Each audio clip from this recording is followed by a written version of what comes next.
नमस्कार दोस्तों, लक्ष्य एकेडमी असंध में आपका स्वागत है। मेरा नाम दीपक शर्मा है। आज हम कॉम्पिटिटिव एग्जाम के बहुत ही महत्वपूर्ण विषय इतिहास की शुरुआत करने जा रहे हैं। जैसे कि आप लोगों को पता है, इतिहास एक बहुत ही बड़ा सब्जेक्ट है। इतिहास को पढ़ने के लिए 3 भागों में बांटा हुआ है: प्राचीन इतिहास, मध्यकालीन इतिहास, आधुनिक इतिहास। तो आज हम मध्यकालीन इतिहास की शुरुआत करेंगे। इससे पहले थोड़ा सा इतिहास के बारे में डीप जाएंगे, थोड़ा सा पता करेंगे इसके बारे में। कैसे? दोस्तों, बच्चों की सबसे बड़ी प्रॉब्लम रहती है कि सर इतिहास याद नहीं होता, इतिहास को कैसे पढ़ें। बेटा, इतिहास को सीखना है। कैसे सीखना है? इतिहास को सीखने के लिए एक छोटा सा सूत्र है। वो कौन सा है? क्यों, कब और कैसे। बच्चों, जब क्यों, कब और कैसे का पता होगा तो कोई भी क्वेश्चन हमारे लिए बनाना आसान है। तो हम लोगों ने क्या करना है, आज हम किसकी शुरुआत करेंगे बच्चों? हम क्वेश्चन बनाने की शुरुआत करेंगे, ना कि क्वेश्चन याद करने की। ठीक है, तो आज हम शुरुआत करते हैं। आज का हमारा टॉपिक क्या है? मध्यकालीन इतिहास या मध्यकालीन भारत। मध्यकालीन भारत। दोस्तों, मध्यकालीन भारत की शुरुआत कहाँ से होती है, कब होती है? मध्यकालीन भारत की शुरुआत भारत में मुसलमानों के आगमन से होती है। तो वैसे तो भारत में मुसलमानों का आगमन 8वीं शताब्दी में हुआ था, लगभग 7वीं 8वीं शताब्दी में हुआ था। लेकिन जो पूर्ण रूप से मुस्लिम साम्राज्य माना जाता है वो लगभग 12वीं शताब्दी में माना जाता है। कब माना जाता है? लगभग 12वीं शताब्दी में। लेकिन इससे थोड़ा सा पीछे आते हैं कि जो ये मुसलमान लोग हैं, ये कौन थे, कहाँ से आए, कैसे मुसलमान बने, उनके बारे में पता करेंगे। तो इसलिए हमारा सबसे पहला टॉपिक क्या होगा? इस्लाम धर्म का उदय।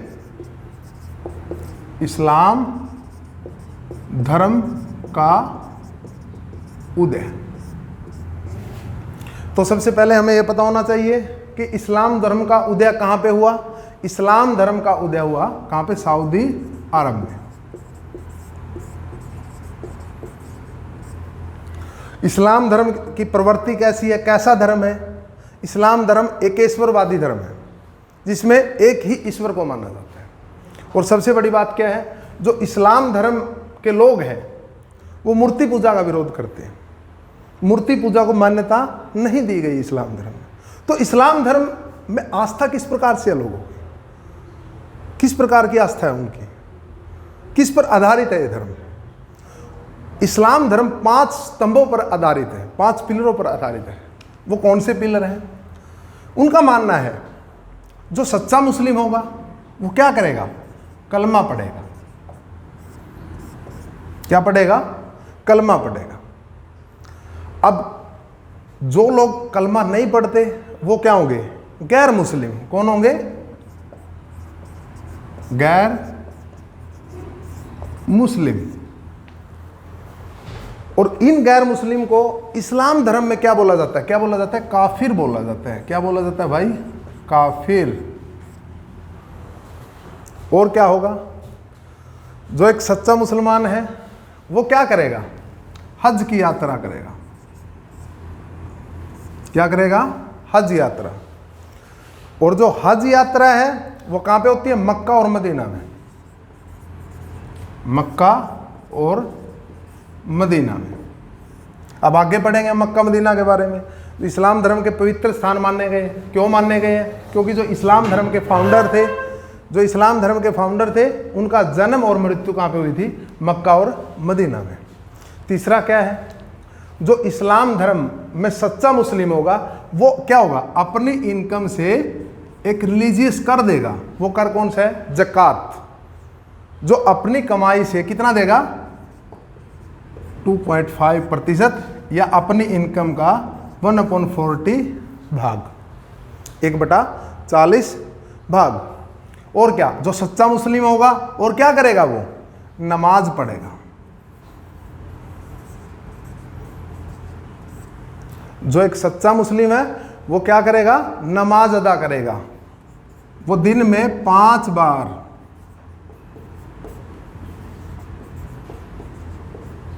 5 बार क्या करेगा, नमाज अदा करेगा। और क्या है भाई, जो एक सच्चा मुस्लिम होगा, और 5वां क्या करेगा, जो सच्चा मुस्लिम होगा वो क्या करेगा, रमजान के महीने में रोजा रखेगा। क्या रखेगा, रोजा। अब आपको मैंने बताया कि इस्लाम धर्म में क्या है, मूर्ति पूजा को नहीं मानते। वो क्या करते हैं, वो क्या, ईश्वर एक है। किसको, खुदा या अल्लाह। अगर बात करें फारसी भाषा में इसे क्या बोला जाता है, खुदा, और अरबी भाषा में अल्लाह। दोस्तों, अब बात करते हैं कि इस्लाम धर्म का उदय कैसे हुआ, इसके फाउंडर कौन हैं, कहाँ पे हुआ, उसके बारे में। इस्लाम धर्म के फाउंडर कौन है, संस्थापक कौन है? इस्लाम धर्म के संस्थापक किसे माना जाता है, पैगंबर हजरत मोहम्मद साहब। हजरत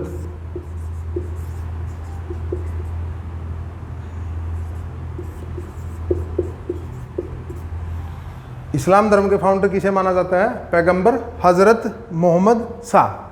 तो हजरत मोहम्मद साहब कौन थे?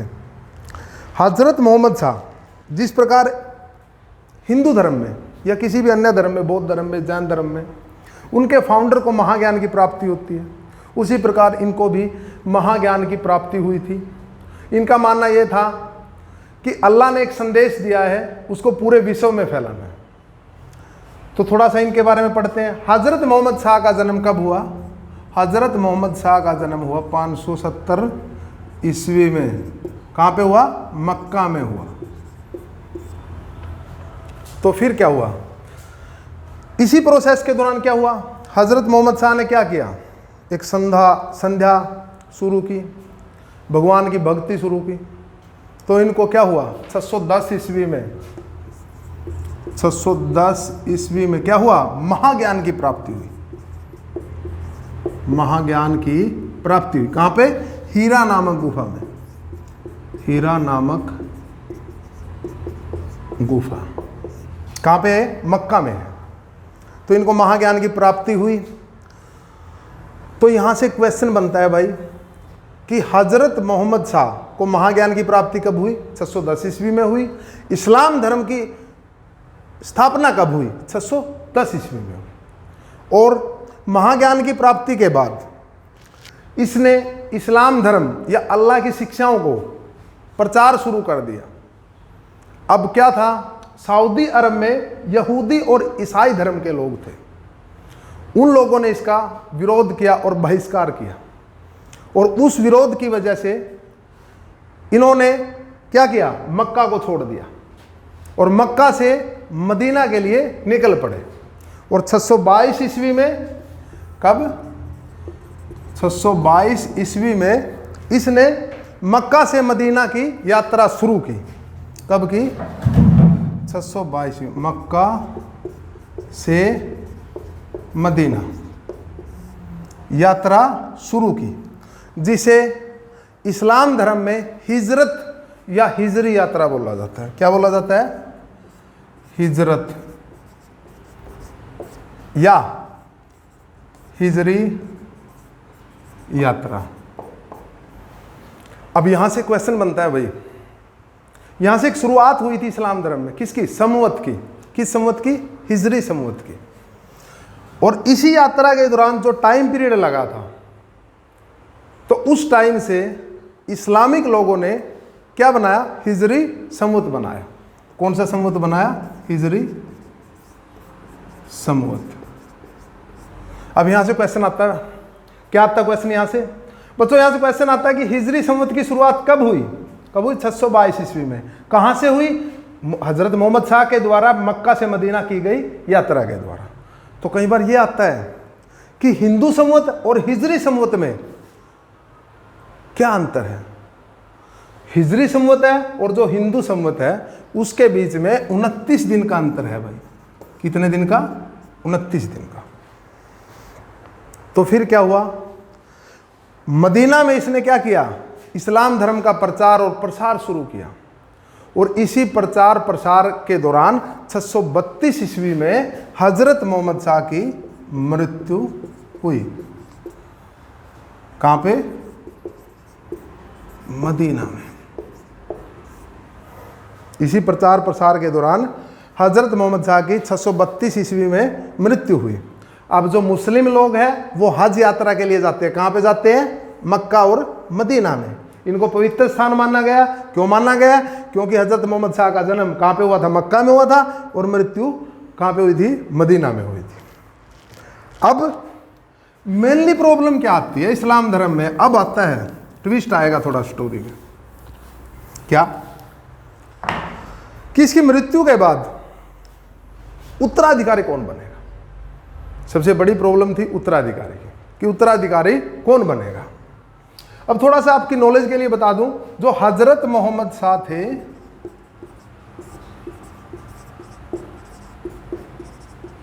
तो बच्चों इनकी एक बेटी थी जिसका नाम क्या था?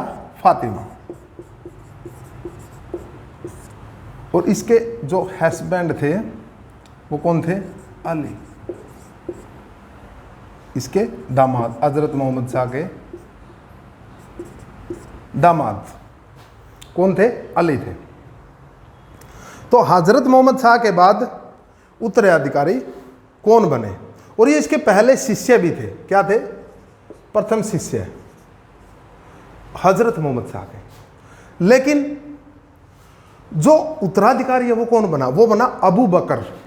तो हजरत मोहम्मद शाह के प्रथम उत्तराधिकारी कौन थे? कौन थे? अबू बकर।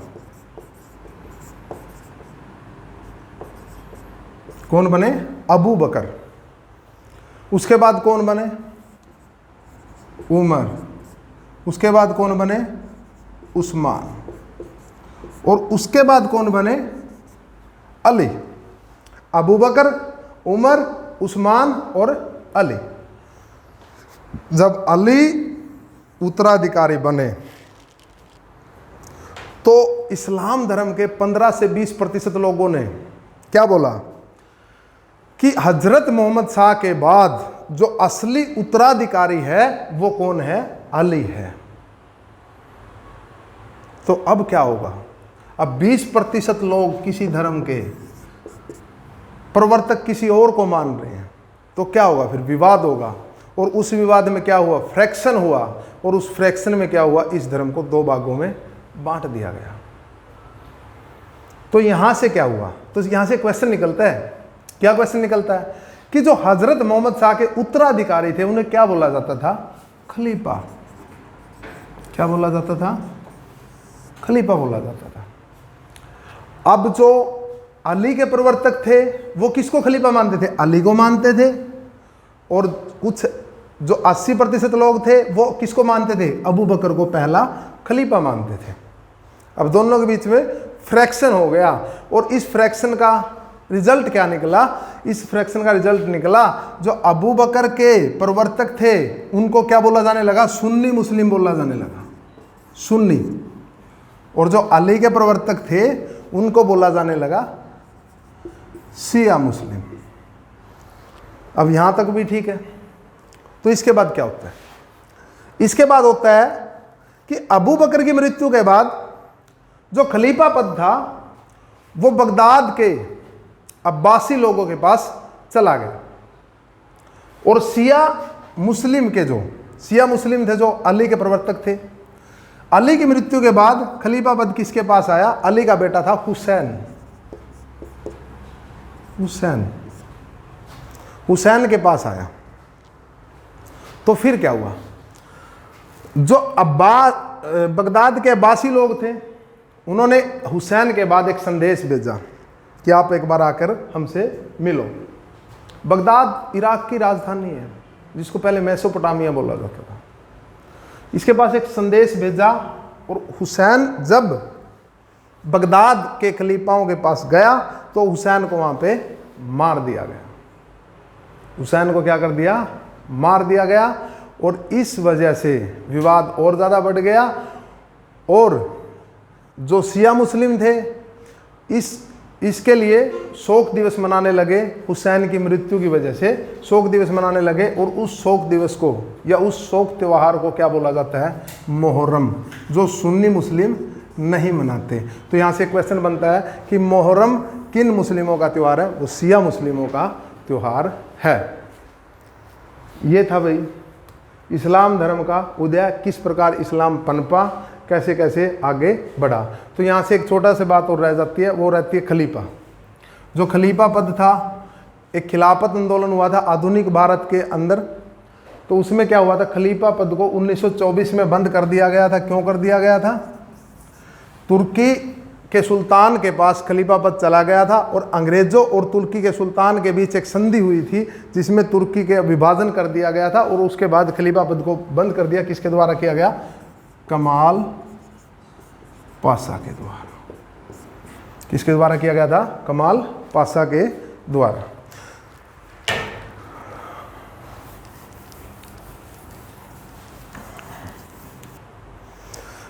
अभी हम पढ़ रहे थे इस्लाम धर्म का उदय। अब इस्लाम धर्म का उदय सऊदी अरब में हुआ, आप लोगों को पता चल गया होगा। तो अब एक टॉपिक बनता है यहाँ से कि भारत में मुसलमानों का आगमन। भारत में मुसलमानों का आगमन, कि भारत में मुसलमानों का आगमन कब हुआ, कैसे हुआ। तो आप लोगों को पता है कि आपने पढ़ा है, अभी बताया मैंने कि इस्लाम धर्म का उदय सऊदी अरब में हुआ था। तो मुस्लिम लोग भी कहाँ से आएंगे? शुरुआत में सऊदी अरब से ही आएंगे। सऊदी अरब से क्यों आए? कौन आया?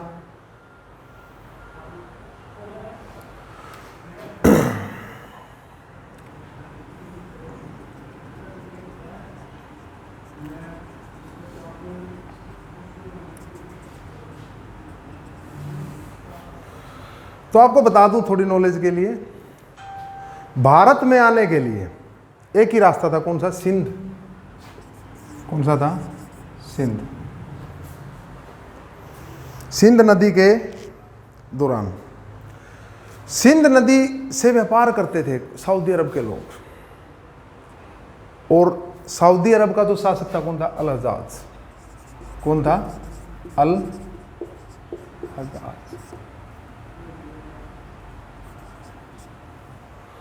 अल हज्जाज, सऊदी अरब का शासक कौन था? अल हज्जाज। तो सिंध में किसका शासन था? हिंदू शासक दाहिर सेन, जो ब्राह्मण वंश का शासक था। ब्राह्मण वंश का शासक था दाहिर सेन।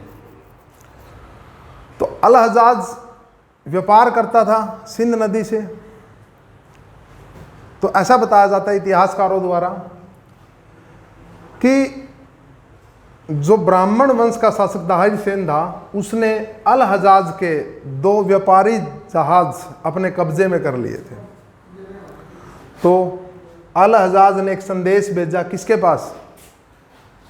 दाहिर सेन के पास, कि या तो हमारा हर्जाना है जो वो वापस कर दो, जितना भी नुकसान हुआ उसकी भरपाई कर दो, नहीं तो आपको युद्ध लड़ना पड़ेगा।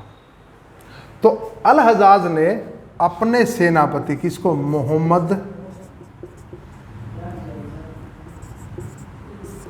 बिन कासिम, मोहम्मद बिन कासिम को आक्रमण करने के लिए भेज दिया। किसके पास? दाहिर सेन के पास। तो मोहम्मद बिन कासिम ने किसके?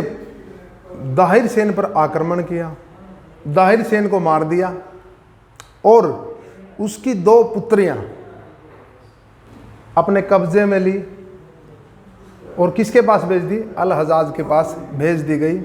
इसके 2 बेटे थे, इसने उनकी शादी उसके साथ करवा दी, उन लड़कियों के साथ करवा दी और सिंध पर अपना अधिकार कर लिया। तो मोहम्मद बिन कासिम ने आक्रमण कब किया? 712 ईस्वी में। कहां पे आक्रमण किया? सिंध पर आक्रमण किया। तो यहां से क्वेश्चन क्या बनता है बेटा कि मोहम्मद बिन कासिम भारत कब आया? 712 ईस्वी में आया। किस रास्ते से आया था? सिंध नदी के रास्ते से वो भारत में आया था। क्यों आया था वो आपको पता चल गया था। ठीक है, तो अरब से मुस्लिम आया था। प्रथम मुस्लिम कहाँ से आया था? अरब से आया था। ये भी क्वेश्चन बनता है कि भारत में प्रथम मुस्लिम आक्रमणकारी कहाँ से आया था? अरब से आया था। कब आया था? 712 ईस्वी में। इसने यहाँ के शासक दाहिर सेन को मार दिया था और उसकी 2 पुत्रियों किसके पास भेज दिया? अल हजाज के पास। और अल हजाज ने अपने पुत्रों के साथ इसकी शादी करवा दी। और ये कब से कब तक भारत रहा? ये 712 से और 714 ईस्वी तक भारत में रहा। तो अब गद्दी पर कौन बैठा? मोहम्मद बिन कासिम बैठा। तो मोहम्मद बिन कासिम, जो मुस्लिम लोग थे वो क्या करने आते थे भारत में? लूटपाट करने के लिए और अपने इस्लाम धर्म का प्रचार प्रसार करने के लिए। इनका मुख्य पेशा क्या था? लूटपाट करना और प्रचार और प्रसार करना। ठीक है, अब मुस्लिम लोगों ने क्या करना था? इनको इस्लाम धर्म का प्रचार करना था। तो इस्लाम धर्म की प्रचार कब होगा? जब प्रताड़ना होगी। तो प्रताड़ना कैसे होगी? इसने क्या किया? तो उसके बारे में पढ़ते हैं। मोहम्मद बिन कासिम ने क्या किया? जजिया कर अप्लाई किया। जजिया कर। जजिया कर क्या था? जजिया कर गैर मुस्लिम लोगों पर लिया जाने वाला कर था। इसने इस कर को अप्लाई कर दिया। तो यहां से क्वेश्चन क्या बनता है कि भारत में जजिया कर अप्लाई करने वाला पहला शासक कौन था? मोहम्मद बिन कासिम। कौन था? मोहम्मद बिन कासिम। तो इस डर से क्या हुआ? फिर इस डर से क्या हुआ? लोगों ने इस्लाम धर्म को क्या कर लिया? मंजूर कर लिया। इस्लाम धर्म को अपनाने लगे। और क्या किया इसने? मोहम्मद बिन कासिम ने गोल्डन कॉइन क्या किया? सोने के सिक्के चलवाए। सोने के सिक्के चलवाए। और जिन्हें क्या बोला जाता था? धीरम बोला जाता था। धीरम बोला जाता था। तो सोने के सिक्के चलवाए। तो आपके पास क्वेश्चन आएगा, कैसे आएगा? ये नहीं आएगा कि सोने के सिक्के सबसे पहले किसने चलवाए। ये पूछा जाएगा कि किस मुसलमान शासक ने या किस मुसलमान आक्रमणकारी ने या शासक ने भारत में सबसे पहले सोने के सिक्के चलवाए थे? किसने चलवाए थे? मोहम्मद बिन कासिम ने। किसने चलवाए थे? मोहम्मद बिन कासिम ने सोने के सिक्के चलवाए थे। और उन सोने के सिक्कों को क्या बोला जाता था? धीरम बोला जाता था। और क्या शुरुआत की इसने? भारत में खजूर की खेती की शुरुआत की। खजूर की खेती की शुरुआत की। और क्या किया? ऊंटों का पालन। ऊंटों का पालन। भारत में ऊंट पालने वाले सबसे पहले कौन थे? सऊदी अरब के लोग थे। ऊंटों का पालन शुरू किया। और क्या किया? अभी क्या लेके आया था अपने साथ? ही अरबी घोड़े। अरबी घोड़े। अरबी घोड़े को लेके आने वाले कौन थे? मोहम्मद बिन कासिम थे। और क्या किया था इन्होंने? मानसून। आपने शब्द सुना होगा मानसून। मानसून शब्द का सबसे पहले प्रयोग अरबी लोगों ने किया था। और क्या किया था? एटलस की खोज, मानचित्र की खोज। मानचित्र की खोज किसने की थी? मोहम्मद बिन कासिम ने। तो आज हम लोगों ने क्या किया है? इस्लाम धर्म के उदय के बारे में पढ़ा है और भारत में मुस्लिमों का आगमन, जैसा आपको बताया है, मोहम्मद बिन कासिम सऊदी अरब से भारत में आया था, सबसे पहले आने वाला मुस्लिम शासक था। तो फिर क्या हुआ भाई? आपको मैंने बताया था किसकी दो बेटियां थी दाहिर की, उनको कहाँ भेज दिया? अरब में भेज दिया था। तो उन्होंने इस बात का बदला लेने के लिए अल हजाज को क्या कर, मतलब इतिहासकार बताते हैं कि उन्होंने बोल दिया कि आपके पास हमें हमारी इज्जत आबरू लेने के बाद भेजा है, आपके पास हमारी इज्जत आबरू लेने के बाद आपके पास भेजा है। तो इस बात से गुस्सा आकर अल हजाज ने 714 ईस्वी में मोहम्मद बिन कासिम को वापिस अरब बुला लिया और वहाँ पर ऐसे बताते हैं इतिहासकार, मोहम्मद बिन कासिम ने अपनी सच्चाई को प्रदर्शित करने के लिए अपना सिर खुद धड़ से अलग कर दिया था। लेकिन कुछ इतिहासकारों का मानना है कि मोहम्मद बिन कासिम को अल हजाज ने मार दिया था। तो ये था आज का टॉपिक। दोस्तों, चैनल को ज़्यादा से ज़्यादा सब्सक्राइब करना है, शेयर करना है और बेल आइकन को दबाना है ताकि भविष्य में आने वाले नोटिफिकेशन के बारे में आपको पता चलता रहे, ताकि आपके करियर में हम आपका सहयोग कर सकें। दोस्तों, हमारा एक ही प्रयास है, हमारा प्रयास हर घर में सरकारी नौकरी। धन्यवाद दोस्तों।